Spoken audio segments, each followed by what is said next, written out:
borriquito como tú, tururú, yo sé más que tú, que tú, que tú, que tú, que tú, que tú, borriquito como tú, tururú, que no sabe ni la un tururú, borriquito como tú, tururú, yo sé más que tú, que tú, que tú, que tú, que tú.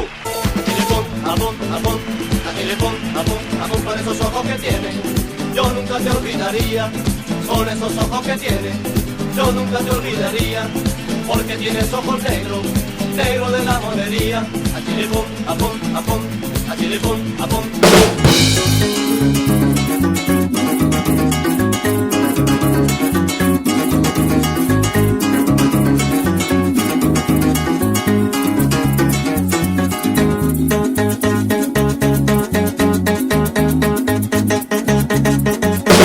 Caminos del sur, vámonos para Guerrero, porque le falta un lucero, y ese lucero eres tú.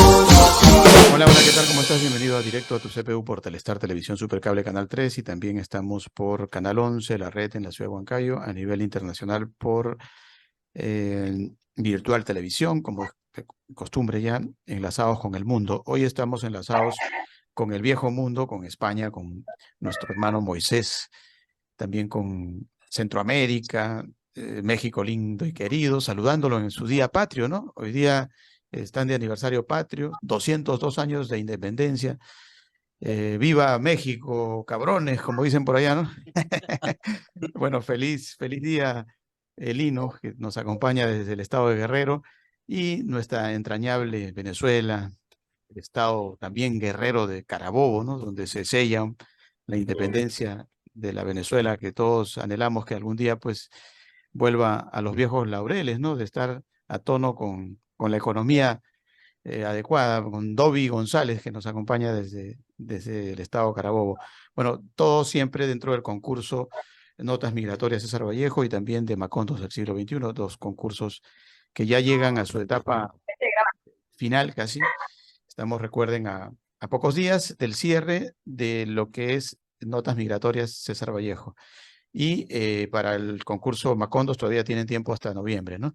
El resultado preliminar de Macondos del siglo XXI se va a dar el 18, creo, de octubre, si no me equivoco, ¿no?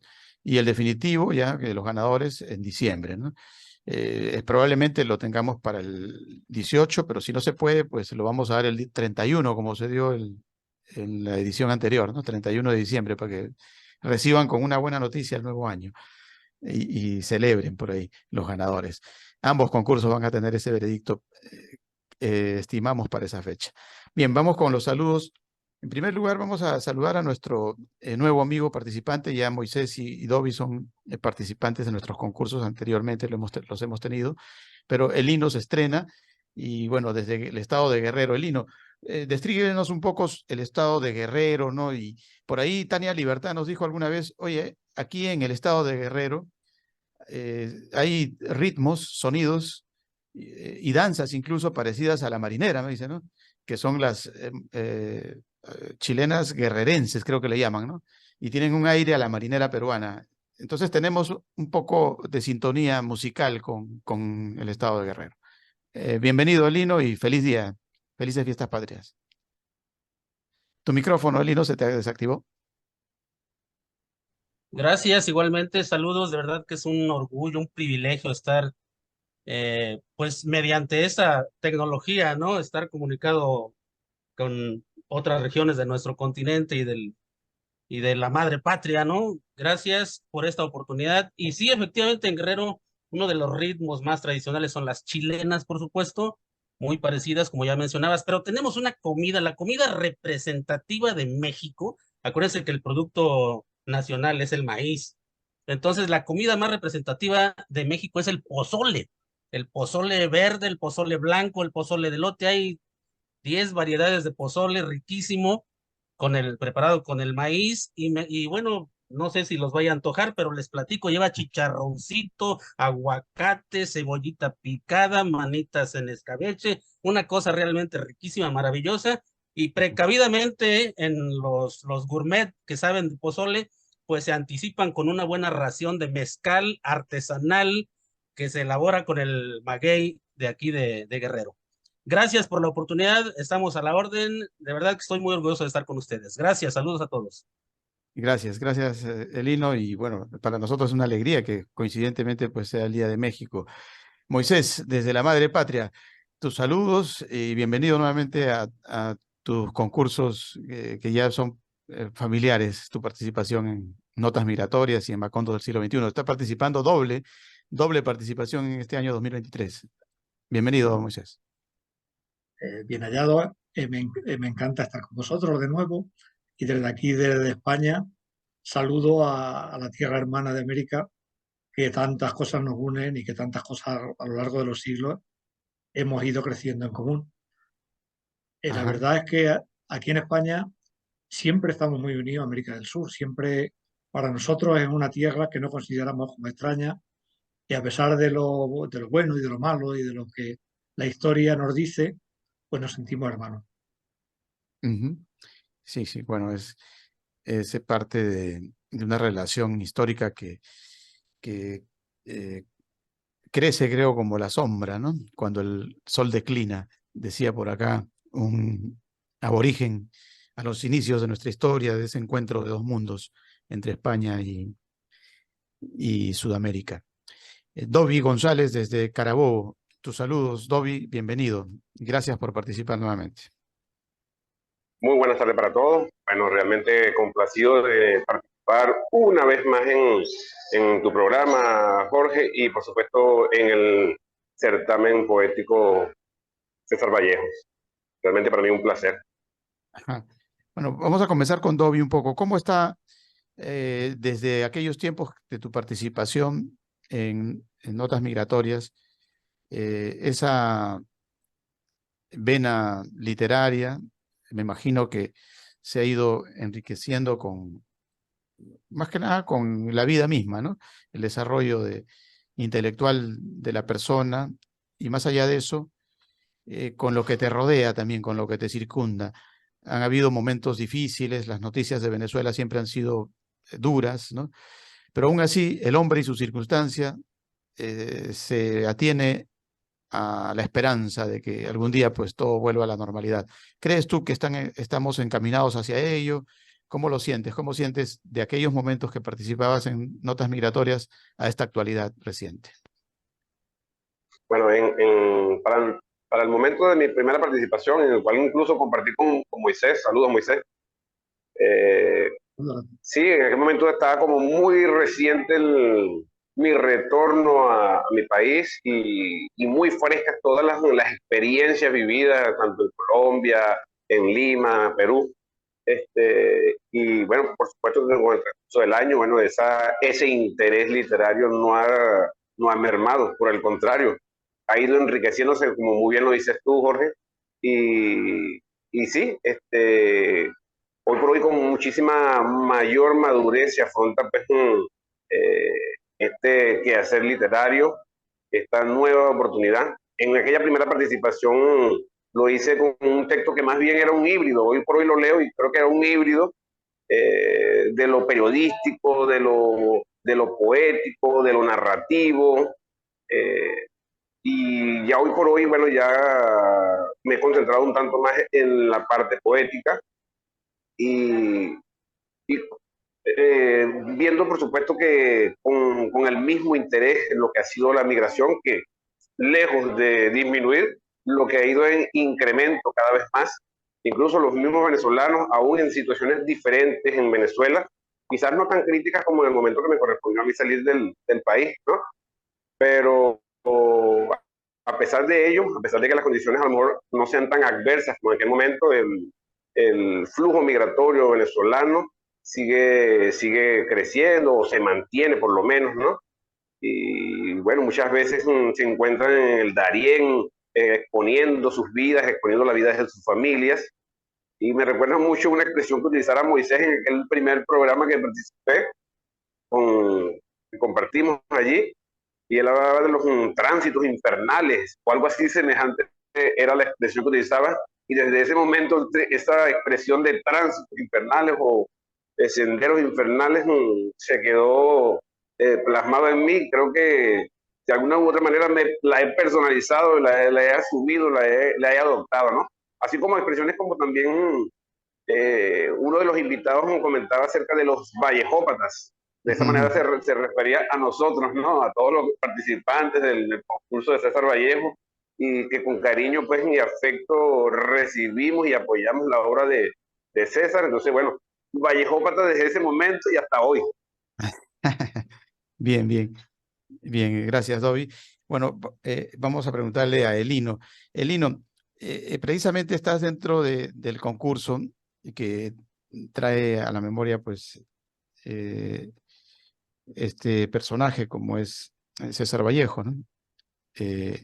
Coméntanos un poco sabes de él, qué te conmueve, por ejemplo, de su trayectoria poética, tal vez incluso de su vida, ¿no? Si es que lo has investigado. Pues es una referencia para quienes nos dedicamos a las cuestiones del lenguaje, ¿no? Yo no me explico, pues, Perú sin la bandera, ¿no? Sin la presencia de César Vallejo, ¿no? Su convicción, su trabajo, por supuesto, y yo no había ingresado, fíjate que no es de mis poetas leídos, ¿no? Porque yo no me había dado cuenta. Y por primera vez descubrí este concurso y dije, de ahí soy, porque la historia que voy a narrar justamente narra esta convicción por el otro, ¿no? Estamos viviendo, me parece, una época trágica de una gran mezquindad social. No nos condolemos, no nos compadecemos con las situaciones del otro. La alteridad está, pues ahora sí que alterada, ¿no? Y entonces yo quise participar con este ejemplo, pues un tanto para hacer ver esta discriminación tan cruel que está ocurriendo con la población de migrantes que padeció este desastre, que está marginado en todos los sentidos, Jorge, en todos los sentidos, Moisés, Domi, de verdad que es un caso que se aparta, es una paradoja brutal respecto de la consideración de la migración en términos generales, ¿no? Nos condolemos con las caravanas de migrantes, pero esta isla, dentro de una isla de migración, es realmente paradójica, es realmente brutal, lacerante, es un acto de discriminación desde el Estado y desde la sociedad mexicana a las víctimas del ciclón Lisa, una tragedia que ocurrió el 30 de septiembre de 1976 y que va a cumplir ya 50 años dentro de 3 años, medio siglo, Jorge, de soledad absoluta, porque entre 2.500 y 5.000 personas murieron de forma inocente, Jorge. Ni siquiera supieron por qué, las causas por las cuales perdieron la vida. Esto es absurdo, porque como migrantes nadie les dijo dónde se estaban instalando y, y pues nadie les advirtió, y vino entonces la presencia de estas lluvias inmensas del ciclón Lisa que propiciaron la inundación de 10 colonias en la ciudad de La Paz, en el norte, en el noroeste de nuestro país, que es una región desértica, y una cadena de errores, de insuficiencias, de fallas, entre ellas de los mismos migrantes, porque no sabían el contexto donde se estaban integrando a la economía de esta ciudad. Y pues por eso me atreví, ¿no? Un tanto en honor a nuestro personaje, por supuesto, y un tanto en la intención de hacer justicia. Acabo de enviar, Jorge, les comento a ustedes, acabo de enviar un documento al acercarse el medio siglo de esta tragedia inmensa. Acabo de enviar un documento a colegas de todas las naciones de Latinoamérica que participamos hace poco en el primer curso de Derechos Humanos para Periodistas, el primer diplomado instrumentado por la Corte Interamericana de Derechos Humanos, y les envié un documento que va a partir, que va a ser el punto de partida para hacer ver, voltear los ojos en el continente a esta tragedia que no sé, justamente esa es la pregunta, no sé qué tanto se pueda comparar con otras tragedias que han ocurrido en nuestro continente y que vulneran, Jorge, más allá ni siquiera de los derechos humanos, sino de la dignidad humana elemental de los migrantes. Así que pues Esa es nuestra intención de participar por primera vez. No tengo el privilegio, no tengo la fortuna de haber participado antes por muchas razones, pero principalmente no me había dado cuenta de esta ventana, de esta posibilidad que existe. Así que gracias por invitarme y saludo con mucho respeto a Adobe y a Moisés, que ya tienen experiencia en estos dos concursos. Voy a participar, por supuesto, en los Macondos, porque pues también tenemos aquí ejemplos de 100 años de soledad, ¿no? Aunque en menor tiempo han demostrado que Macondo está vigente en todas estas líneas que nos narra el gran Gabriel García Márquez. Gracias. Bien, bien, gracias, Elino. Efectivamente, hay muchos lugares todavía por descubrir, muchos macondos. Pero vamos a preguntarle a Moisés cómo se ve, cuán distinto se ve desde la otra orilla, a propósito de su narrativa, el Mediterráneo en una luna de sangre. Moisés. Pues este año me he querido ir a África por un personaje de aquí, de Europa, bien situado, un personaje, digamos, del mundo rico, que por una serie de tramoyas que tiene la vida, se duerme en el mar y va a parar a un pobladillo de refugiados en el norte de África. Quería que alguien, que un español viviera la miseria de la gente después de un largo viaje que dura años, que cuando llega a la misma orilla, cuando ya toca con la punta de sus dedos, porque desde Marruecos se ve España y desde España se ve Marruecos, solamente son 14 kilómetros lo que nos separa. Y ese mar sigue tragando gente y ese mar se sigue llenando de muertos, de llantos, de hijos que se les escapan de las manos a las madres en pateras y seguimos sin darnos cuenta del sufrimiento humano. Seguimos viendo el mundo, desde nuestra comodidad, desde nuestros asientos, desde nuestra comida y no nos damos cuenta de lo que sufren. Y este año quería reflejar un poquito cómo viven esos seres los últimos días de antes de comenzar lo que es el salto a España. Ese salto les supone muchas veces la muerte. Ellos lo saben. Ellos saben que se van a meter en una embarcación que casi con seguridad no va a poder llegar a España, pero aún así se arriesgan. Y yo me preguntaba muchas veces cuál será su desesperación para meterse en una aventura como esa. Dejarse arrastrar por mafias durante años, las mujeres dejarse violar, sus hijos sufrir, y toda esa masa ingente de gente llega por último a un sitio que está tocando España con la punta de los dedos y sabe que aún se tiene que jugar la vida para poder llegar aquí. Y luego, al final del relato, después de contar las cosas que pasa este europeo allí, y se da cuenta de cómo vive esta gente, pues la alegría de esta gente cuando llega a Europa, cuando reciben la primera manta y cuando reciben el primer botellín de agua. Pero no lo podemos imaginar. Yo creo que por mucho que lo digamos, no podemos imaginar el sufrimiento de un ser que sale de Centroáfrica y que pasa por tantas vilezas, por tantas malas obras y por tanto, no sé cómo explicarme, es que es una cosa que me llena de pena. No sé cómo el ser humano puede llegar a esa vileza. De verdad que deberíamos, yo creía que con el correr de los tiempos y tal, esto iría mejorando, pero vemos que cada día está peor, que cada día los barcos son más grandes, que cada día la miseria es más grande y que cada día le volvemos más la espalda. Y yo no entiendo por qué, cuando dentro de unos siglos o dentro de unos años, quizás nosotros tengamos que emigrar por causas climáticas o por otra causa. Y entonces seamos nosotros, o ya no me pongo en lo que tengamos que hacer, sino que yo, por ejemplo, mis padres, mis suegros, emigraban a la vendimia francesa. Se iban con una maleta de madera y con su ilusión simplemente era coger un poco de dinero para poder sobrevivir en una España en la que entonces era muy difícil vivir. Y ya no nos acordamos de eso.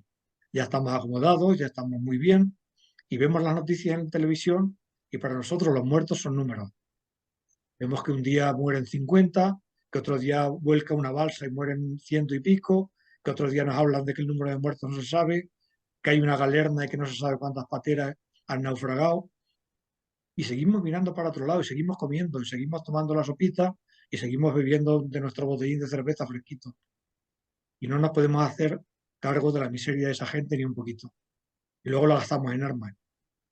Lo gastamos en armas los gobiernos para ayudar a otros, para nuestros intereses políticos, geopolíticos o lo que sea. Y no, un tanque, con lo que vale un tanque, se podrían salvar a miles de personas. No nos damos cuenta de eso y el mundo sigue evolucionando igual, siguen pasando los años, cada vez las armas son más potentes, cada vez los misiles son más grandes, pero cada vez la miseria de la gente es más tremenda. Ujú. Bueno, esas son las encrucijadas en las cuales nos encontramos actualmente y como dice, pues se está potenciando al máximo la discriminación, incluso está aumentando en vez de disminuir.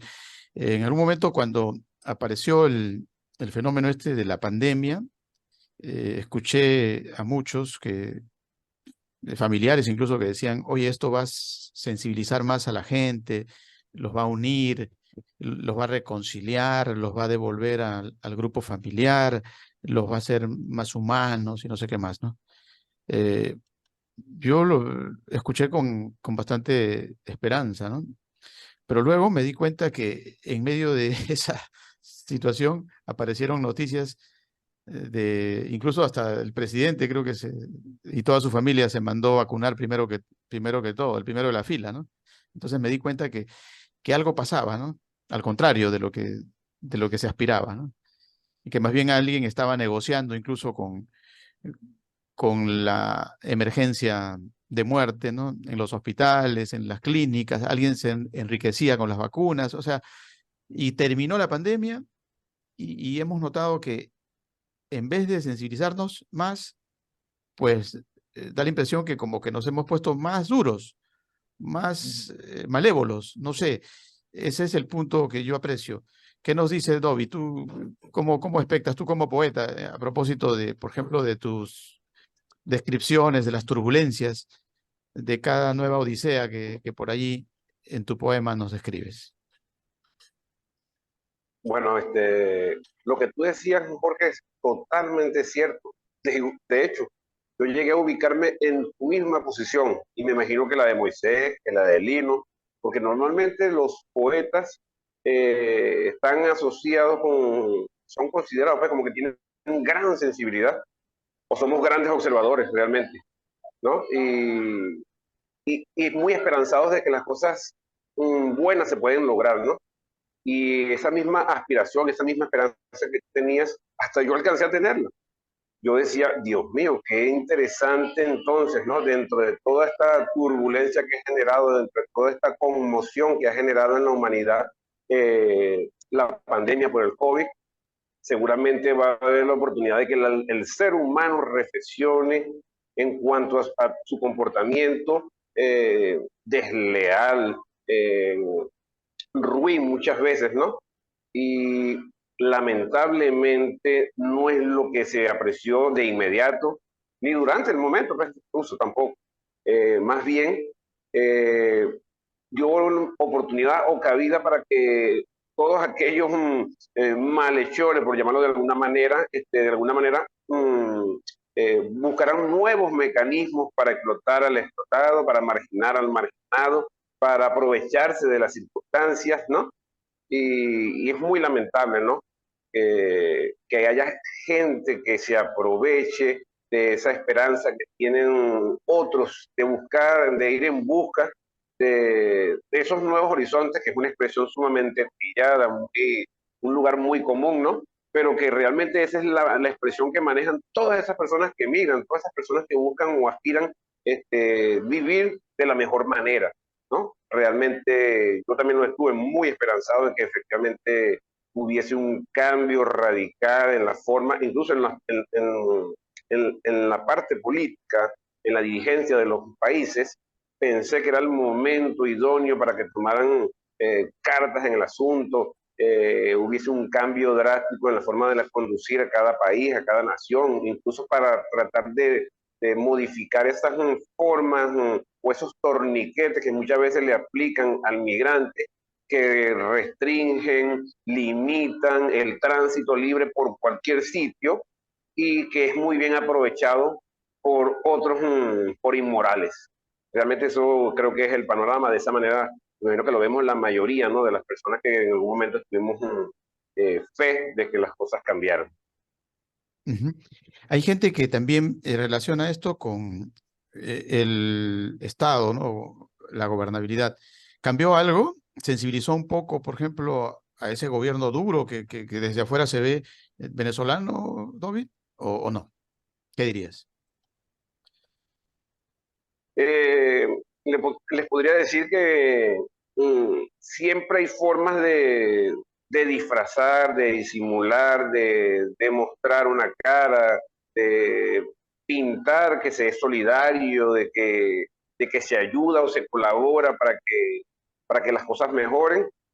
Quizás en la práctica no sea realmente así, quizás no se logre o quizás sencillamente sea una pantalla o la palabra sería más ajustada a este tipo de prácticas o formas de comportamiento sería la demagogia. También, En, también en Venezuela, en el caso venezolano, no se supo nunca la cifra, ¿no? Porque, por ejemplo, aquí en Perú, en Chile, en cada país había cifra de muertos, pero en Venezuela nunca se dio esa cifra, siempre como que nadie la supo, nadie la informó. bueno,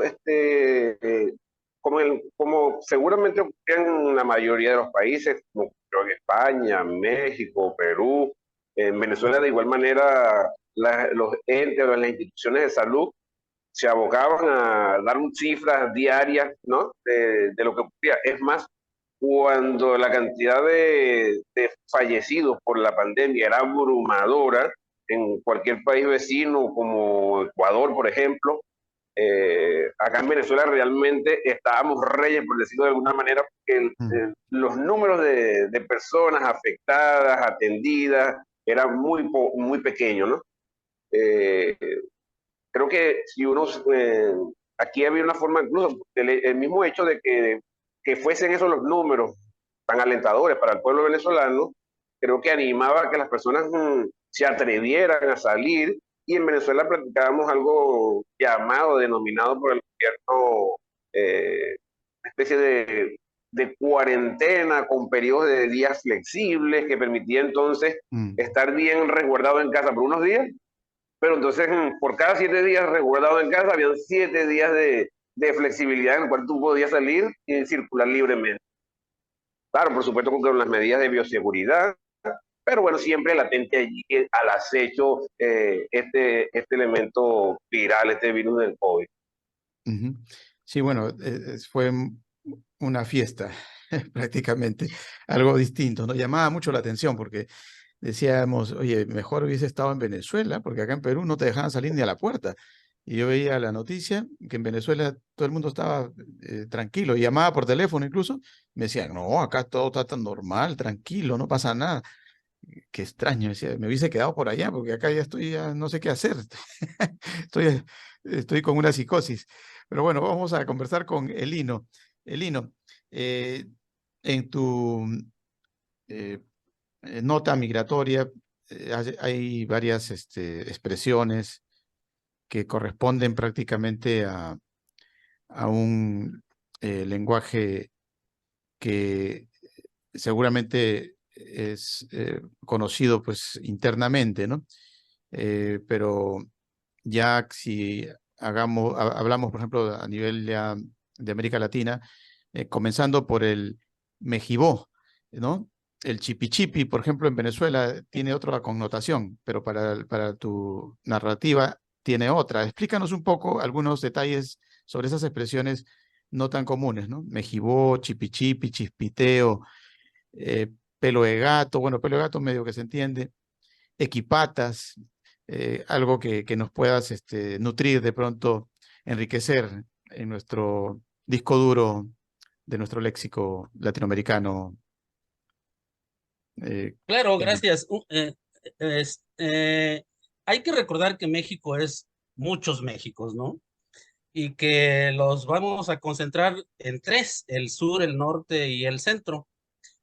Eh, pero básicamente el sur y el norte. Son absolutamente diferentes en muchísimas expresiones culturales, ¿no? Entonces, el centro de la discusión va por ahí, el centro el meollo del asunto va por ahí. O sea, de pronto llegan miles de migrantes desde el sur, donde hay cuestiones ambientales, como por ejemplo, les puedo mencionar Tabasco, que son 2.000 mililitros de lluvia. Es una inmensidad, 2.000 mililitros de lluvia.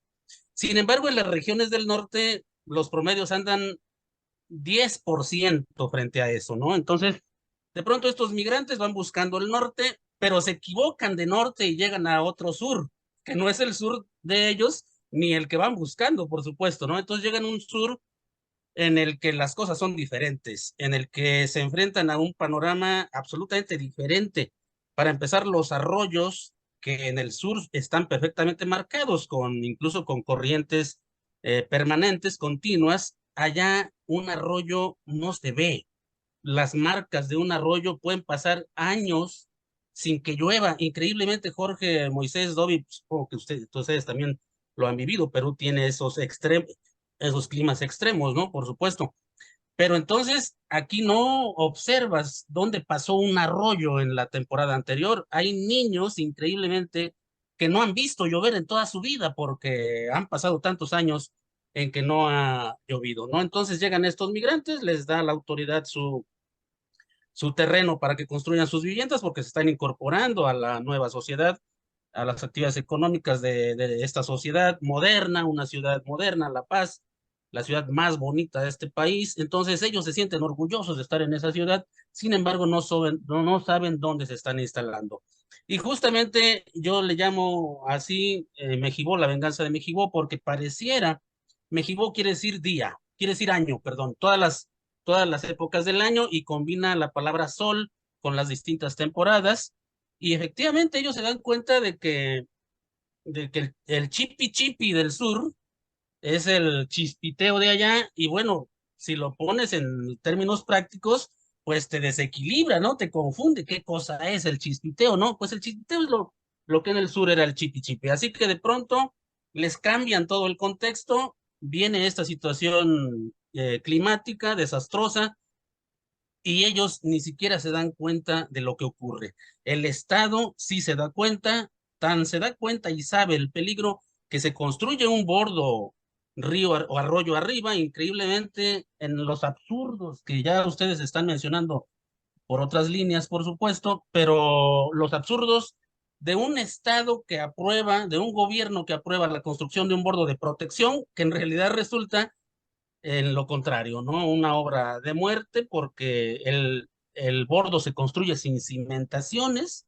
con pura arena y piedra, increíble, absurdo, y entonces no resiste esta lluvia que en apenas 3 horas produce la precipitación más del promedio anual, 180 mililitros de precipitación en 3 horas, es 14 meses la precipitación de 14 meses, y de pronto entonces el bordo colapsa completamente y se produce la situación desastrosa, la situación trágica, y pues efectivamente pareciera una venganza de México, que era, digamos, la cosmogonía anterior, frente a esta cosmogonía que trajeron los españoles después de la conquista de Tenochtitlán, que fue cambiarles sus hábitos y sus formas de ver a los indios originales, a los grupos originarios de esa región, que Jorge, Dovi y Moisés desaparecieron por completo debido a que les cambiaron sus hábitos. Entonces llegan estos nuevos migrantes,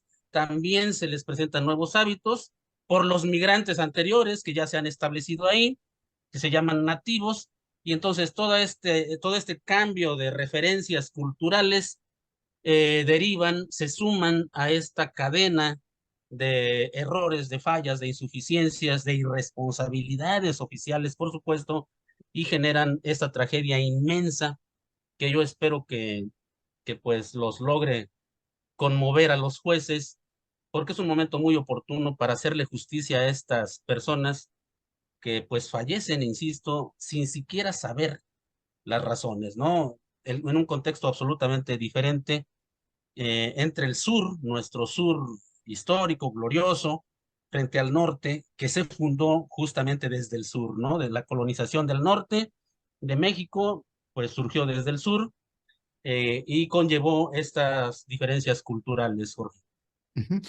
Bien, veíamos hace un momento la parte de la pandemia, que uno tenía la esperanza de que el hombre se reconcilie y se humanice, ¿no? Y no fue así. Bueno, también cuando pasan estos fenómenos políticos, por ejemplo, como el que tienen ustedes actualmente con López Obrador, se tiene ese tipo de expectativa. Y tú dirías que y ustedes están a puertas de un nuevo proceso electoral, por ejemplo, dentro de poco. ¿Tú dirías que esas expectativas realmente que se presentaron en un principio se han consolidado y que pueden hacer factible que el hombre continúe en el poder? ¿O, o crees que es parte simplemente de una circunstancia que no llegó a mayores y que hay que buscar otros horizontes con nuevos gobernantes? A mí lo que me parece es que es una cuestión general, no es una cuestión de un anhelo, de una intención de individualidades, ¿no? O sea, el presidente prometió combatir la corrupción, sí, pero la corrupción, Jorge, es parte de nuestra cultura. Si tú vienes a México y le preguntas a alguien que tiene una empresa modesta, él ya sabe que el 10% es para mocharse con los policías y que dejen transitar por las carreteras sus cargamentos. Es una cuestión general, y cuando ustedes mencionan hace un momento esta parte del cambio que uno esperaba con la pandemia, efectivamente, yo no lo aludí ahorita en mi respuesta anterior porque estábamos hablando de estas diferencias culturales, ambientales, pero yo sí me entusiasmé muchísimo y dije, con la pandemia vamos a cambiar nuestra forma de ser. Sin embargo, de forma absurda nos estamos dando cuenta que ni 3 pandemias, Jorge, nos van a hacer cambiar en esta mezquindad colectiva, yo le llamaba desde el principio, que estamos viviendo. No nos condolemos con lo que pasa con los demás. Y respecto de la situación política, tiene que ver con lo mismo, Jorge. A mí me parece que tenemos que hacer todos una reflexión sobre el papel que estamos desempeñando, sobre nuestra relación en términos de colectividad, pero antes que incluso lo político, Jorge, Moisés, Dovi, de verdad, yo considero que hay una urgente necesidad de modificar nuestros hábitos, nuestros comportamientos, nuestras conductas a partir como elemental línea del respeto a los ecosistemas, del respeto a nuestra relación con la naturaleza, de los equilibrios indispensables necesarios con los elementos de la naturaleza. Creo que por ahí iría y desde ahí empezaríamos. Desgraciadamente, como lo señalas en el logro de las expectativas, desgraciadamente los ambientalistas esperábamos muchísimo de este gobierno, pero imagínate, lleva 3 secretarios del medio ambiente el presidente. Entonces, no hemos visto ninguna claridad, nada concreto de un cambio cualitativo en materia de medio ambiente, Jorge, y eso es muy lamentable. Desde mi posición de conservacionista, por supuesto, en materia de la naturaleza, estamos aquí conservando el venado cola blanca, pero alrededor, somos una isla, Jorge, alrededor, medio mundo, los campesinos van y matan 4 veces a la semana venados y están extinguiendo, tienen en peligro de extinción esta especie que es emblemática en nuestro continente, en naciones como Costa Rica, por ejemplo, el venado es emblemático en Nicaragua, y en México es un elemento importantísimo de la cosmogonía azteca. Sin embargo, lo estamos depredando al punto de tenerlo en peligro de extinción por la caza indiscriminada, el hombre su principal enemigo. Entonces, a mí me parece que más allá de las expectativas de los políticos, porque todos nos han fallado, todos los partidos nos han fallado, lo que tenemos que hacer es nosotros una autorreflexión sobre la responsabilidad que tenemos con nuestra madre naturaleza, Jorge. Por ahí iría mi convicción, mi planteamiento. Ujú. Bien, para el caso de Europa, pues la presencia de un participante, por ejemplo, que recientemente no habla el español y tuvimos que hacerle la entrevista por vía email, ¿no? Eh, Él nos estaba explicando precisamente de las precariedades de pronto que puedan existir en su país, pero que aún así también se convierte en un país de recepción de migrantes, ¿no? Y generalmente provenientes del África, ¿no? Hacia la zona de Marruecos. Eh, Y precisamente también Moisés toca toda esta temática dentro de su nota, que nos tiene con la esperanza, ¿no? de estar al norte de África, a pocos kilómetros de la Europa civilizada, y aún así a punto de morir. Esa confusión puede ser literalmente posible, que alguien en el grupo sea generalizado, a pesar de pronto decir, oye, yo soy español, ¿no? Y que lo puedan confundir y hasta matar, así de drástico es la intervención que se hace en esas zonas, Moisés.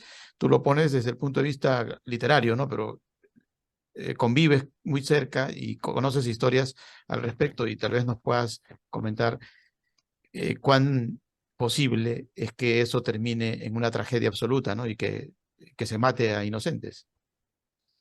Pues sí, el problema de la migración es que es muy complejo. Cuando la gente llega en grupos grandes, yo creo que los gobiernos no saben manejar ese flujo y que no tienen ni preparación ni ganas. Pero todos los países del mundo igual, ¿eh? Todos quieren quitarse el problema de encima. Entonces, para que el mundo no lo vea, lo único que hacen es que esa gente se ponga en guetos, en bosques por ahí, por ejemplo, en el Gran Atlas marroquí, pues se esconden de la policía marroquí porque depende de las políticas migratorias que tenga, por ejemplo, en ese momento Marruecos con España, de los acuerdos, pues interesa o no interesa, dependiendo de los intereses de uno, los intereses de otro, que se vean más migrantes, que se vean menos. Es que es todo política al final. Yo creo que los hombres no importamos. Se ve en la actual guerra que hay en Europa, que se habla de números, que quién pone más números encima, más muertos encima de la mesa. O igual pasa con la inmigración.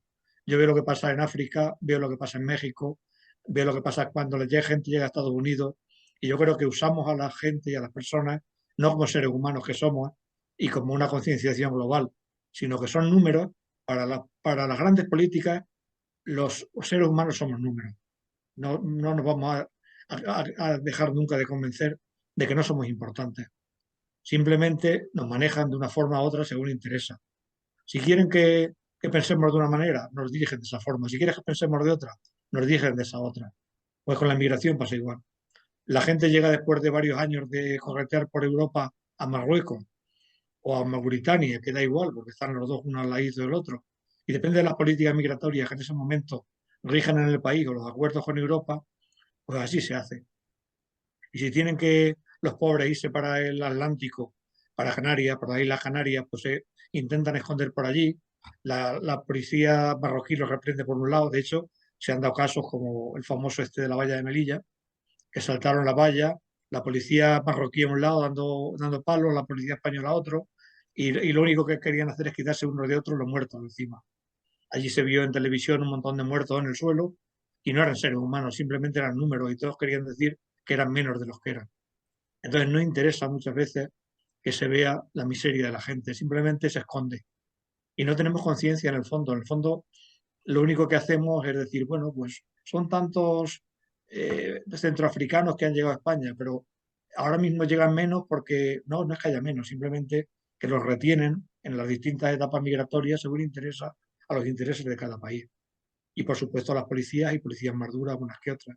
Y también dependiendo del momento y dependiendo de las órdenes que tengan de sus respectivos gobiernos, pues yo creo que la policía también obra según mandato. Entonces es una pena que lo único que nos importe sea el ser humano, que dependamos todo de conflictos políticos y de intereses que no tienen nada que ver con los derechos humanos, que tanto hablamos de ellos, ni con las nuevas normas que nos hemos autoimpuesto. Creíamos que después de la Segunda Guerra Mundial, pues todo iba a ser mejor, el mundo iba a ser un mundo más humanizado, un mundo donde poco a poco se fuera progresando, pero estamos viendo que ahora mismo en el centro de Europa tenemos una guerra donde lo que importa es poner más muertos encima de la mesa. Y se mata gente y no se habla de los muertos, simplemente se habla de las armas y de que yo avanzo un poquito y de que tú me quitas otro poquito y de que el petróleo y de que el petróleo llegue a Europa y que no llegue a Europa, y que son todo intereses. Yo creo que el ser humano no importamos en absoluto. Ujú. Ahora, en la mención que le hicimos a tanto a Dobby como Adelino, le mencionamos la parte de la pandemia y que pensamos que el hombre se iba a humanizar, no se humanizó, más bien está peor. Coméntanos un poco al respecto y también en el hecho de que, por ejemplo, en Venezuela aparece un tipo de gobierno supuestamente revolucionario, que es reivindicador de las clases desposeídas y no sé qué más, y la gente con entusiasmo pues se va detrás de la Dalit, del caudillo, ¿no? Y todo queda ahí, porque al final cantidades de venezolanos saliendo al exterior como si los estuvieran expulsando de una guerra, ¿no? Increíble, pero cierto. En el caso de México, también aparece un señor que varias veces fue candidato, no llegaba al poder, por fin se dio, ya López Obrador está arriba en la cima, pero como que las expectativas fueron mayores a lo que finalmente el gobernante hace por su pueblo, ¿no? Y por ahí queda como una especie de vacío existencial en cada ciudadano de a pie, donde dice, oye, pero yo que creía tanto en él, ¿no? Ahora, hacia el mundo un poco más avanzado que es Europa, ¿no? En tecnología y en una serie de situaciones, también aparecen los pelucones, por ejemplo, en España, ¿no? Y los pelucones marcaron un hito, ¿no? Una esperanza, de pronto, oye, sí, un poco más cercano al pueblo, un poco más cercano hacia las izquierdas, por ejemplo, latinoamericanas. ¿Qué nos puedes decir de los pelucones y si efectivamente hubo ese resultado o pasó algo similar a lo de Venezuela, a lo de López Obrador? No sé, coméntanos un poco. Pues en España la política se ha manejado después de 40 años de represión del general Franco. Hubo un aperturismo, hubo un acto bonito que fue crear una masa común de gente y de ideas que fue nuestra Constitución. Hubo mucha ilusión en el pueblo.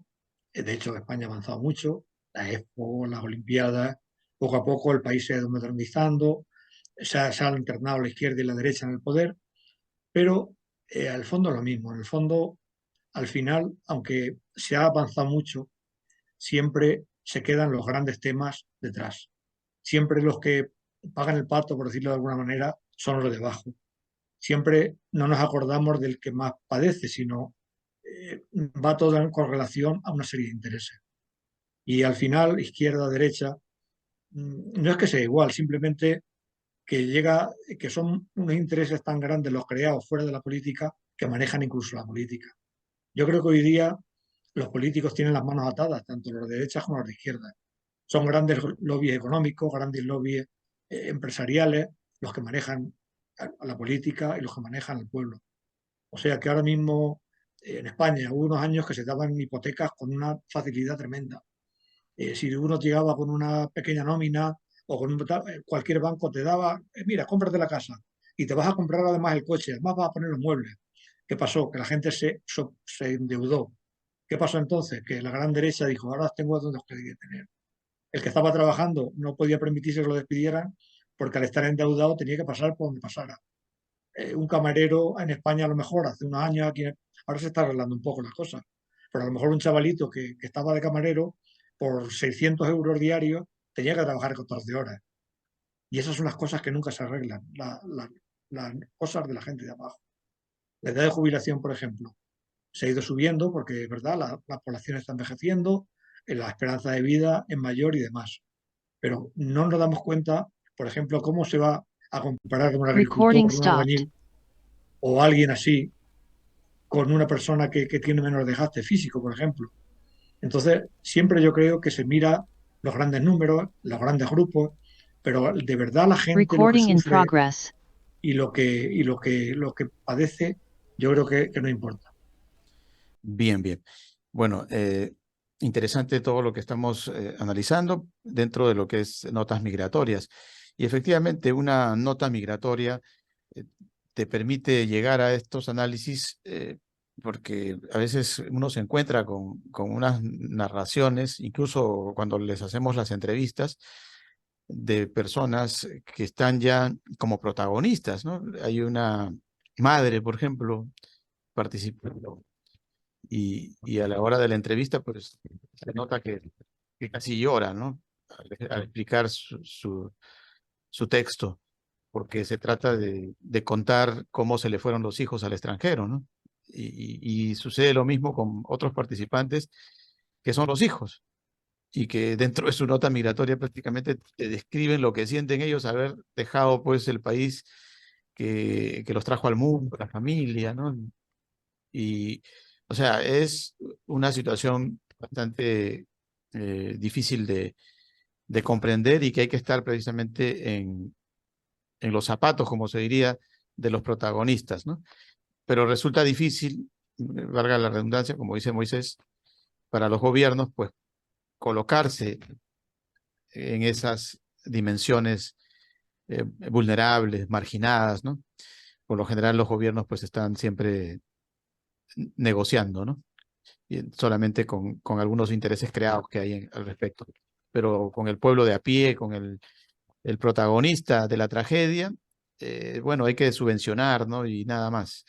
Pero que verdaderamente le resuelvas el problema, no lo vas a hacer, porque no es el objetivo primordial de una gobernabilidad, lamentablemente, hasta el momento en nuestro mundo, ¿no?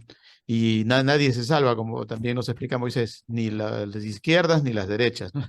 Todos están confabulados al final en una situación de cobrarse de alguna manera el favor, ¿no? Que no debería ser ningún favor, debería ser una obligación, ¿no? Pero así estamos diseñados, esa es parte de la dinámica que tenemos a nivel de nuestros pueblos.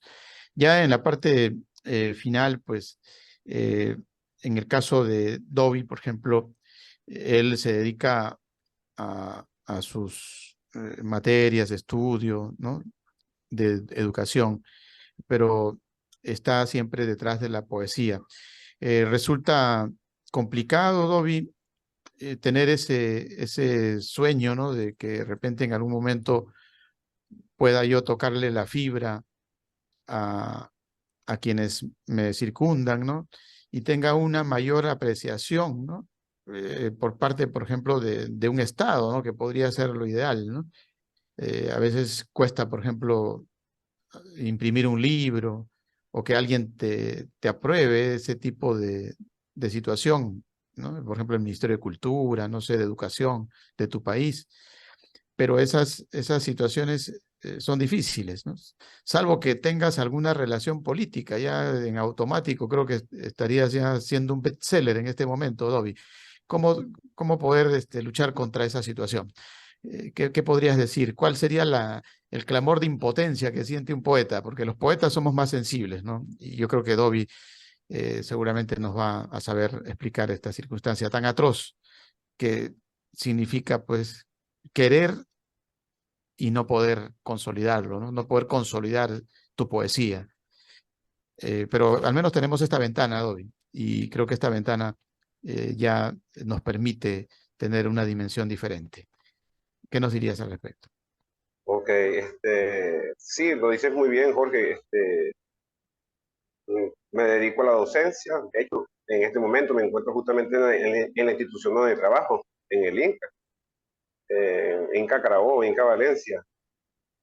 Y eh, creo que el sitio de operaciones, mi centro de operaciones justamente es la planificación, es el trabajo en el aula con los chicos, ¿no? Y el tema de la literatura y de la poesía en especial son de mis afectos, ¿no? Y procuro transmitir a los chicos ese cariño y ese afecto y ese amor por la literatura. Incluso pudiera decir que en los días recientes he estado trabajando justamente el tema poético y le decía a los chicos que normalmente ellos asocian a la poesía con el amor. Y no es que el amor no sea de los temas principales en la poesía, más bien, toda poesía está inspirada por ese sentimiento tan grande, ¿no? Pero que hay muchísimos otros temas. Y el tema de la migración es uno de ellos, ¿no?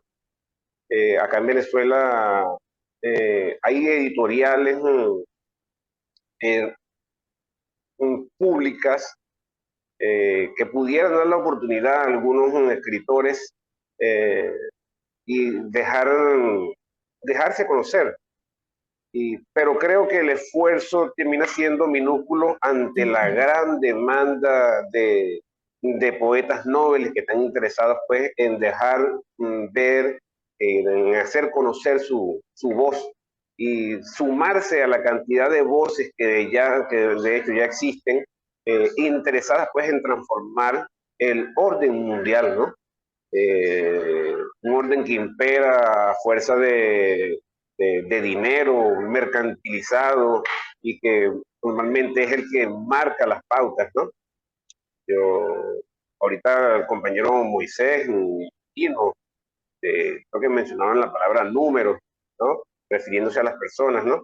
Y en el marco de lo que es el, el concurso César Vallejo, que es en esencia poético, quisiera permitirme, bueno, leerles un fragmento de Los Nadies, de Eduardo Galeano, ¿no? Que habla de números también, y dice algo así: los nadies, los hijos de nadie, los dueños de nada, los nadies, los ninguno, los ninguneados, corriendo la liebre, muriendo la vida, jodidos, rejodidos, que no son, aunque sean, que no hablan idiomas, sino dialectos, que no profesan religiones, sino supersticiones, que no hacen arte, sino artesanía, que no practican cultura, sino folclore, que no son seres humanos, sino recursos humanos, que no tienen cara, sino brazos,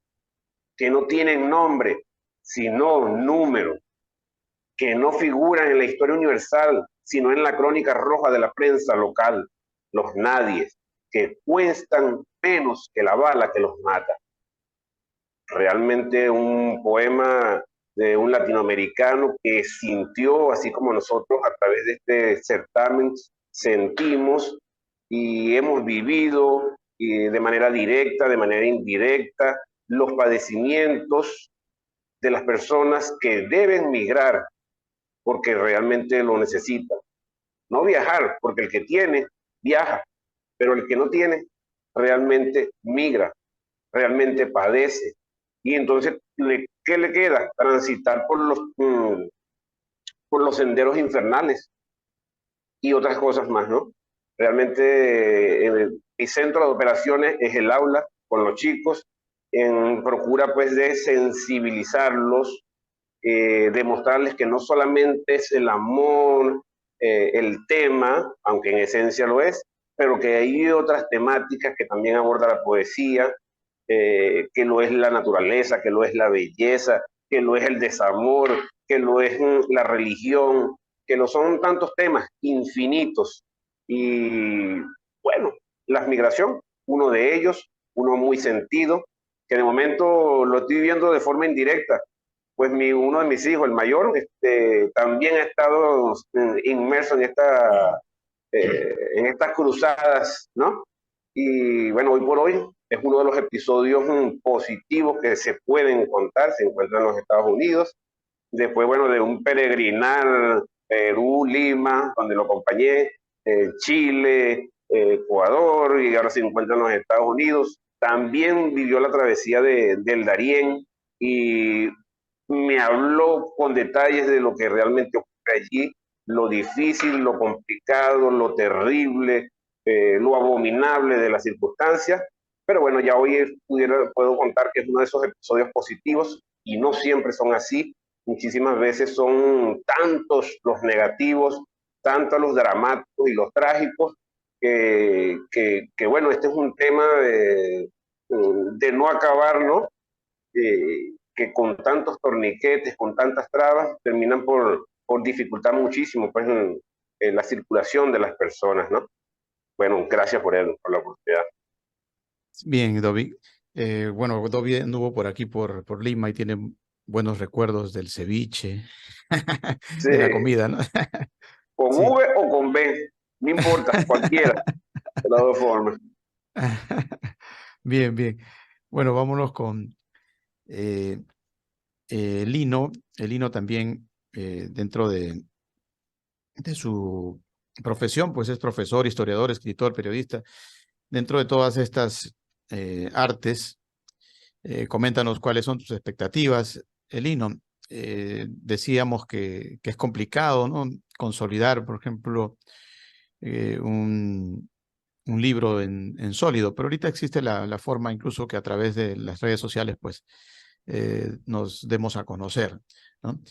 Y también alguien nos explicaba, ¿no? Oye, en los concursos normalmente pues mandas el escrito y se da el veredicto y nada más, pero no hay esta relación entre la organización del concurso y el participante para darlos a conocer. Creo que los nuevos tiempos nos están obligando a que esto sea más frecuente, porque ahora con esos programas que existen, tú le dices al programa, oye, escríbeme un poema de amor, ¿no? De amor migratorio. Y es probable que el programa te lo haga automáticamente, ¿eh? Y lo mandas al concurso y de pronto hasta ganas, ¿no? Entonces, ¿qué puede pasar? De que el que ganó fue un robot. Entonces, para evitar esto, nos vamos, por ejemplo, al poeta Dobby, para ver que efectivamente el que mandó el escrito fue Dobby. Nos vamos al texto de Moisés y descubrimos que efectivamente detrás de toda esa travesía de Federico hay una explicación, ¿no? Y hay un consolidado imaginario y real, y no es producto de la tecnología. Hay que tener cuidado porque dentro de poco ya estamos en esa etapa. Así es que, Lino, coméntanos cuáles serían tus horizontes y bueno, esperamos tenerte siempre participando en nuestros concursos.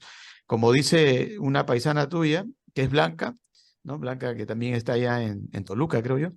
Ella pues dice, voy a seguir participando hasta ganar, ¿no? Y si este año no lo gano el otro año y el otro, y estoy, pero decidida a hacerlo. A ver, Elino, te escuchamos. Gracias. Pues mira, alguien dijo que estaríamos mal si de pronto tomamos como héroes a los malos y juzgamos mal a los buenos, ¿no? Entonces, yo creo que mucho es eso lo que nos está pasando, ¿no? O sea, de pronto los personajes que nos guían nuestras conductas y nuestros comportamientos, pues son los malvados, ¿no? Los belicosos, los valientes, los que gritan aquí en mi país y particularmente en mi estado, los que cierran calles, bloquean carreteras y los escucha la autoridad de inmediato, ¿no? No, yo creo que hay que aprovechar estas ventanas y de nuevo yo agradezco de verdad, qué posibilidad, qué maravilloso conocer a Adobe, a Moisés, a platicar contigo, por supuesto. Y lo que tenemos que hacer es aprovechar estas ventanas, ¿no? Me parece que sí viene algo muy trágico que sería la inteligencia artificial y sería muy lamentable. Yo me refugio en que yo soy hijo de una familia de migrantes. Mi mamá y mi papá son ciudadanos norteamericanos, viven en Houston. Seis, Jorge, de los ocho que somos, seis viven en Houston, en Estados Unidos, y allá han hecho su vida, ¿no? Entonces, lo que yo platico, lo platico desde esa perspectiva, desde esa visión existencial. Yo creo que, bueno, no creo, estoy convencido porque así lo he percibido y así me he construido esta convicción de que nadie puede escribir de algo que no conozca, ¿no? Aunque sea de no vivencial, pero sí que se conozca. Y esta historia a mí me conmovió porque pues ni la autoridad ni la sociedad voltea a ver a estos migrantes que murieron de forma inocente, absolutamente inocente. No supieron por qué perdieron la vida y por lo común en la agenda política del país está presente la caravana que viene de Venezuela, la caravana que viene de Honduras, la que está creciendo que viene de África. Sí, pero aquí hay un fenómeno que ocurrió en el que todo mundo tuvo que ver, en el que hubo una cadena de culpabilidades colectivas, hasta los propios migrantes, por supuesto, pero en el que el Estado tuvo una gran responsabilidad, ¿no? Y ahí está, y a esa nadie le hace caso. Entonces me parece que es el momento de exponer, de descubrir estos casos que están ahí, paradigmáticos, y que sin embargo, como ustedes mismos lo aludieron, no aparecen en la agenda cotidiana, ¿no? O sea, para mí es increíble, absurdo, que lo voy a decir con toda prudencia y respeto, que el jefe del Estado mexicano cada 19 de septiembre vaya al Zócalo de la Ciudad de México y haga la honra fúnebre de quienes fallecieron en los lamentables temblores del 19 de septiembre del 85, pero de los muertos, de los fallecidos del ciclón Lisa, no son, Dobby, ni siquiera un número, porque ni siquiera figuran como estadísticas, como cifras, porque ni siquiera existen en las efemérides nacionales. Entonces, pues, de verdad yo agradezco haber participado de esta plática enriquecedora. Gracias, y por supuesto, yo voy a estar ahí con las historias, que de estas historias surrealistas tenemos muchísimas en México, y que bueno, pues vamos a estar tratando de participar ahí en estos dos certámenes. Gracias por todo. Gracias, Elino. Bueno, estén atentos al resultado preliminar que va a ser, creo que el 18 de octubre, creo que es, sí, 18 de octubre. De todas maneras, por el contacto que tenemos, le vamos a mandar la invitación previa para que participen todos ya, los clasificados, ¿no? Que ese día se va a dar el veredicto de los clasificados. Vámonos con Moisés. Moisés, ¿cuál sería tu agenda que nos puedas dar a conocer? Tus expectativas, cómo van de repente tus proyectos, tus proyecciones. Y bueno, tú estuviste invitado incluso acá a Lima para participar de nuestras distinciones. No podría ir, de verdad, a ver si Sí, en otra ocasión, si lo a ver si hay consolidamos. suerte en otra ocasión. Sí. Claro. Coméntanos un poco esa vorágine que tiene pues, el escritor, ¿no? El que está detrás de la pluma, pero creo que el hecho que ya estés en eso, nos explicaste alguna vez que ya con eso basta, ¿no? Pero siempre hay algo, siempre hay una cuestión que por ahí pueda consolidarse a futuro. ¿Qué nos podrías decir? Pues yo es que he llegado a escribir ya en una edad tardía, digamos. Primero viví, porque he estado trabajando por toda España. Trabajé en una fundación para la protección de la naturaleza, muy cerca de Doñana, en Gredos, en todos los mejores parques nacionales de España.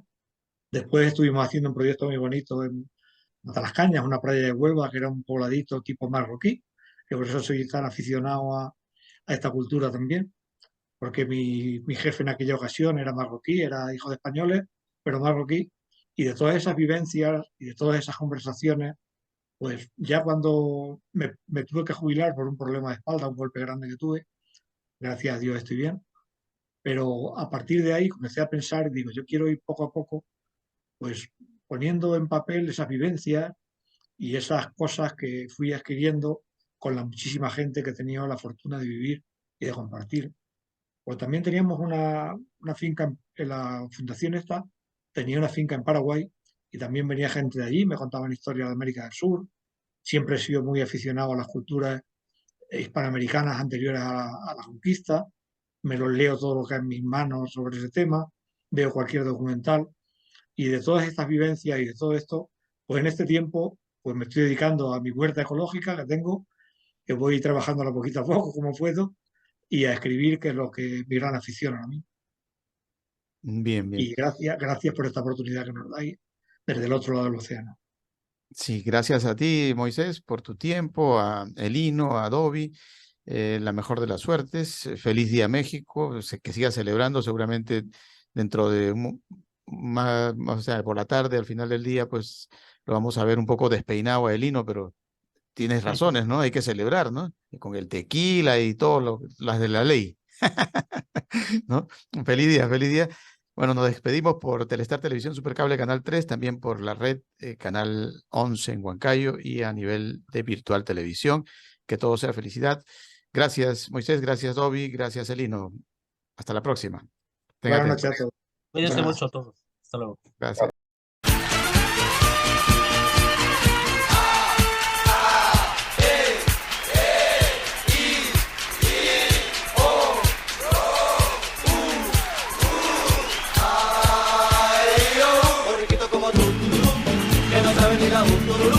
Borriquito como tú, tururú, yo sé más que tú, borriquito como tú, tururú, que no sabe ni la tururú, borriquito como tú, tururú, yo sé más que tú, a teléfono, a pon, con esos ojos que tiene, yo nunca te olvidaría, con esos ojos que tienes, yo nunca te olvidaría, porque tienes ojos negros, negros de la monería, a chilipum, a pum, a pum, a chilipum, a pum, a pum.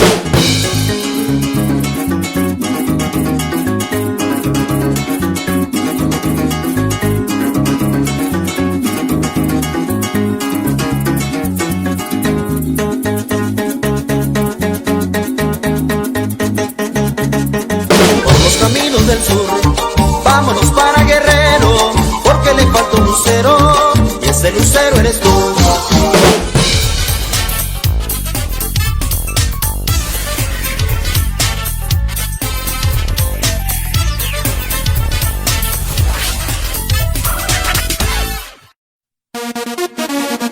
Grupo Ortiz te ofrece en un solo lugar todo lo que tú quieres encontrar. Consorcio Computelectronic Plaza SAC, donde encontrarás de todo para tu computadora, laptop, tablets, además venta y accesorios para celulares. Gimnasio Fitness Planet SAC, con máquinas modernas de última generación para mantenerte en forma. Baño Sauna Spa Aruba SAC, contamos con cámaras secas, cámaras de vapor, duchas españolas y más. Tu cuerpo y mente merecen relajarse. Cancha sintética Las Terrazas de Ortiz SRL, para que practiques tu deporte favorito. Atención las 24 horas. Grupo Ortiz, te esperamos en la avenida Nicolás Ayón 15498 AT. Grupo Ortiz.